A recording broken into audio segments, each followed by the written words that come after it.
राधे राधे दोस्तों, पिछले वीडियो में हमने प्राइमरी टीबी के बारे में पढ़ा और उनके आउटकम्स के बारे में जाना, जो कि हील्ड टीबी, लेटेंट टीबी और प्राइमरी प्रोग्रेसिव टीबी है। 90 से 95% केसेस में प्राइमरी टीबी खुद पे खुद हील हो जाता है, इसी को हम लोग हील्ड टीबी बोलते हैं। बचे हुए 2 से 4% केसेस में हमें लेटेंट टीबी देखने को मिलता है और 1 से 2% केसेस में हमें प्राइमरी प्रोग्रेसिव टीबी देखने को मिलता है। ये जो लेटेंट टीबी है और प्राइमरी प्रोग्रेसिव टीबी है, इनमें हमें फाइब्रोकेसिस नेक्रोसिस देखने को मिलता है लास्ट में। और ये फाइब्रोकेसिस नेक्रोसिस मिडिल लोब और लोअर लोब से लंग्स के अपर लोब में आ जाते हैं और कुछ कॉम्प्लिकेशन कॉज करते हैं, जो कि ब्रोंकोनिमोनिया, haemoptysis, pneumothorax, pleural effusion, cough reflex, fever, night sweat और वेट लॉस हैं। आइए इन कॉम्प्लिकेशंस को हम कुछ डिटेल में समझते हैं। सबसे पहला कॉम्प्लिकेशन न्यूमोथोरेक्स।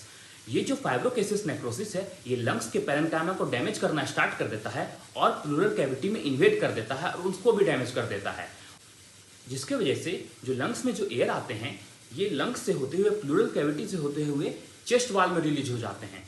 इसी को हम लोग न्यूमोथोरेक्स बोलते हैं। अब आते हैं हम हीमोप्टाइसिस के बारे में जानते हैं। फाइब्रोकेसिस नेक्रोसिस है, ये लंग्स के पैरेन्काइमा को तो डैमेज कर रही हैं, लंग्स के टिश्यू को तो डैमेज कर ही रहे हैं, साथ ही साथ ये वहाँ के ब्लड वेसल्स को डैमेज करते हैं।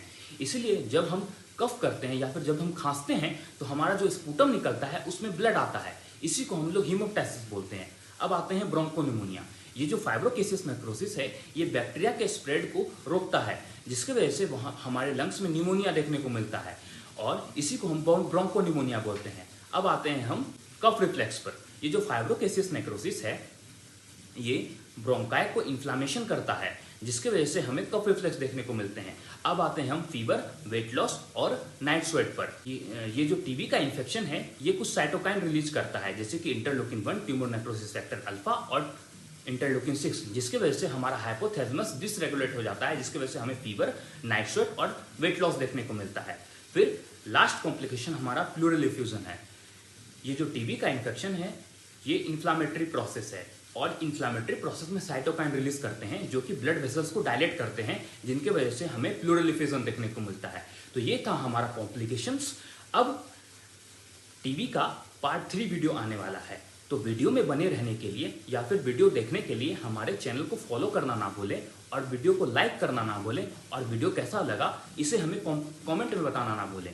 धन्यवाद।